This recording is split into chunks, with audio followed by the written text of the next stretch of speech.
Hi everyone! Today I'm sharing some process videos finishing up my Life Crafted album Project Life pages for May 2021. Yes, it is August, and yes, I'm still working on May. I think I just got kind of sidetracked with Week in the Life, and also because I was a bit burnt out from using the Cocoa Daisy Tranquility kit, I think, because I was the guest designer for May 2021. And so it took me a while to get back to these pages and back on track, but I'm going to be working on May on this video and then hopefully finishing June and July sometime soon. I did do some pages already for June, so it'll just be kind of like the starting page and the ending page that I'll be working on in the next couple of videos. For the start of the month of May, I already have this pocket page completed, and this was part of my Cocoa Daisy guest designer team projects. So I do have a separate process video for that if you'd like to watch, but today I'm just working on the page that accompanies that. So this will sit on the right side of that page.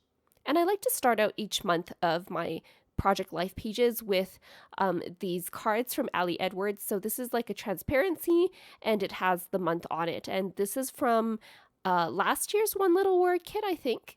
And I'm just using it in front of one of these Cocoa Daisy planner add-on cards. And that's going to go in the top pocket of one of the Citrus Twist Life Crafted album page protectors that has the two 3x4 pockets in them. And for the bottom pocket, I'm just doing a bit of journaling about the spread that I had made on the left side of the page, and that was about my plants. So I just printed out some clear sticker paper with some journaling and stuck that on one of the printable journaling cards that came in the Cocoa Daisy collection. Just going to add one of the chipboard stickers that says rooting for you because this is about my plants that I always tend to kill, and so I'm rooting for the plants to stay alive, hopefully. For the back of this page, I have 3 photos of some meals that we had prepared this month that I really enjoyed. And I also have one of the pocket cards from the Modern Memory Keeping Kit, as well as some journaling on some clear sticker paper that I had sized to fit into that space. I also have some pattern paper from the Cocoa Daisy Memory Keeping Kit, and that's the coral colored pattern paper that you see on the right side there. I'm going to be doing some stamping on this page with my Everyday Explorers Home Chef stamp set. And because some of this stamping is going to go on the photo paper, and the photo paper I'm using is glossy, I'm going to be using the archival black ink. And the archival ink is the best that I've found for stamping on glossy surfaces because it dries pretty fast and doesn't smear when you touch it afterwards. When I'm doing my stamping in the photos, I'm looking at the photos to see what types of spaces I can use for my stamping. So for the first photo, there was that space on my plate that was blank, so I stamped the phrase "Yum, so good" on there. And then for my second photo, I wanted to fill out the bottom of my photo that shows the curve of my plate. So to do that, I'm going to use this phrase that says checkmark, that was good, and I'm going to curve the stamp on the photo so that when I stamp it down, it follows the curve of the plate. The easiest way I found to match the curve of that plate was to lie that stamp down onto the photo paper, and because the photo paper is a bit tacky because of the glossy finish, it sticks down to the surface of the photo paper, and you can arrange it such that the stamp kind of matches the curve of whatever image you're going around. And then you can use a clear stamp block to pick that up, and it will maintain that curve for a bit of time, depending on how aggressive your curve is. So I do like to work quickly and make sure I ink up my stamp really fast and then stamp it down really fast. And then once I take it off the stamping block, it'll go back to its original shape, which is the straight line.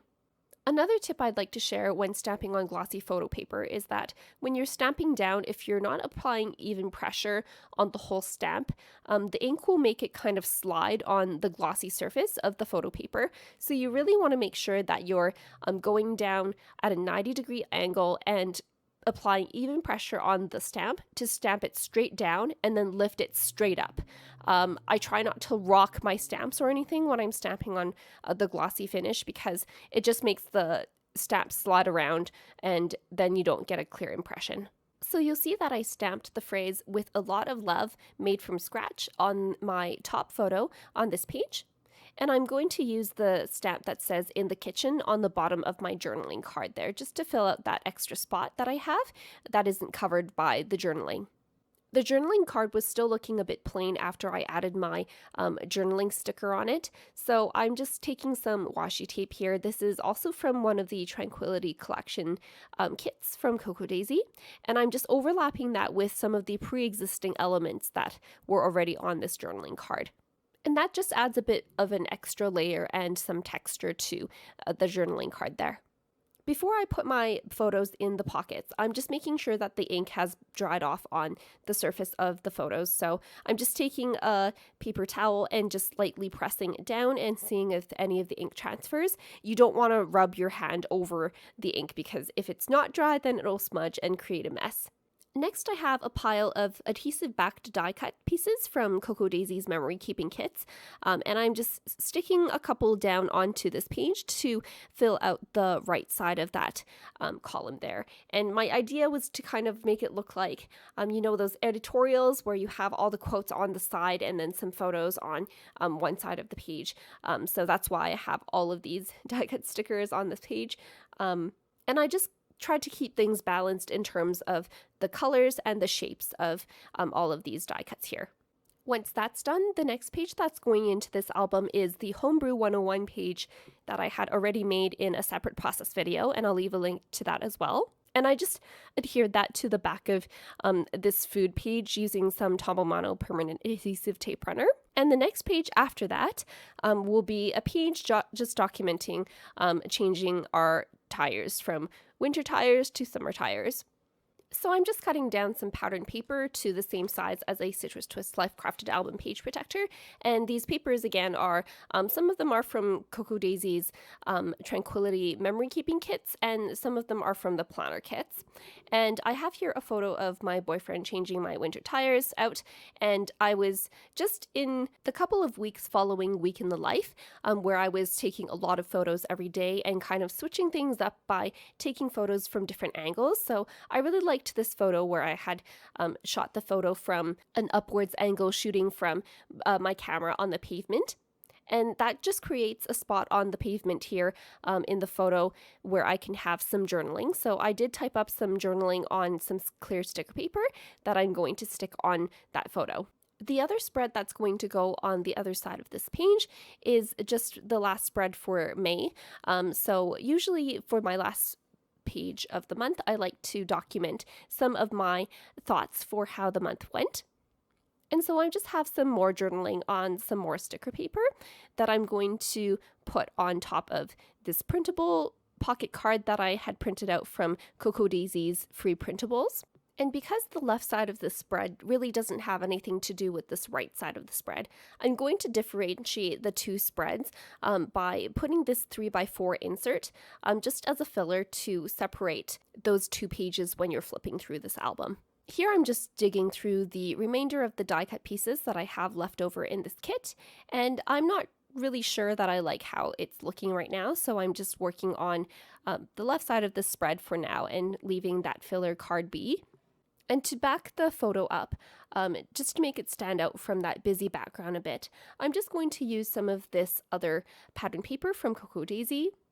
And I have one of the planner tabs that came in the main planner kit that I'm going to use to stamp out the date that this photo was taken. Once I have some of those pieces layered together, it just kind of gives me a better idea of how that final page will look. And I'm just moving back to working on that insert that will go in between these two pages. So I'm taking a page out of Crystal Ignatius's book and using some pattern paper to make a spine piece that I can punch holes through and sandwich between two pocket cards to put into this Life Crafted album instead of having to punch holes onto the 3x4 pocket cards. I think I've seen her do this a couple of times, mostly in her 4x4 albums. So if you're interested in seeing the details on how to do that, just make sure to check out her channel. I'll leave a link in the description box below as well. So for the front of this pocket card, I'm going to put that card that says it's going to be May, and on the back I'm going to put this filler card that just has some greenery on the bottom. And these were both some free printables from Cocoa Daisy. And I'm just layering some washi tape onto the center of this card, as well as that die cut piece that says, "Keep going, keep growing." To finish off that left side of the page, I have a couple of chipboard pieces from one of the memory keeping kits. The one with the arrow says photo. The bottom banner says observation for today, and the top semicircle there says change is good because we're changing out my tires. And one of the observations I had for that day was that on this day, it was the same day that we were changing out the winter tires last year, like the exact same day. And it's such a coincidence because this is quite late for us to be changing out winter tires to summer tires. So I just thought that was kind of a funny coincidence to note. And on this 3x4 pocket card, I'm going to add the wood veneer piece that says spring using my Gina K Connect glue, as well as this die cut banner that says warm sunny days. Next, I'm finishing the right side of my spread up by putting the journaling card on, again, some more pattern paper from Cocoa Daisy just to help it stand out from that page again. And here I have some more die cuts from the same kit. So I have one that says inhale, exhale. That's the semicircle. I have one of the square die cut pieces that says always look on the bright side of life. And I have some chipboard pieces there as well, just to help balance out that large square die cut piece there. And the chipboard pieces on the right side say, grow where you are planted, I need a little sunshine, and take a moment and breathe. And this is just reflective of the journaling that I have on my journaling card that talks about the month being quite busy in terms of crafting and the fact that I just needed to take a while to relax from my project life pages. Just going to add some washi tape on either side of this journaling card just to give it a bit more texture and some layering. And that's my May 2021 Project Life pages finally complete. I don't know if I'm exactly happy with all of the pages in this section, but I am happy that I finally did manage to finish this section up, and I'll move on to June. And what matters to me at this moment is that I have all of these memories documented, even though they're not documented in a perfect scrapbooky way. If you have any questions, feel free to leave them in the comments down below. If you like this video, make sure to hit the like button and subscribe for more process videos. I do have some Life Crafted album process videos coming up for my vacation that I took recently, so stay tuned for those. Thanks so much for watching.